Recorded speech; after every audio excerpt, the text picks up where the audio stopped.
Sa Davao City, arestado ng otoridad ang 2 drug peddler at nasamsamang hinihinalang shabu at isang baril sa isinagawang bypass operation ng otoridad. Ang blotter sa report.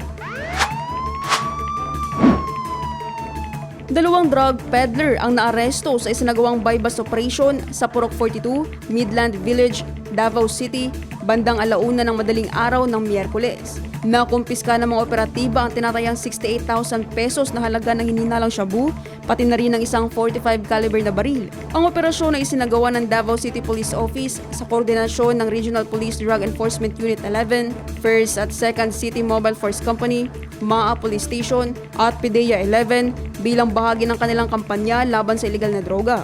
Kasalukuyan nang inihahanda ang mga kaukulang kaso laban sa mga sospek para sa paglabag sa Republic Act 9165 o ang Comprehensive Dangerous Drugs Act of 2002.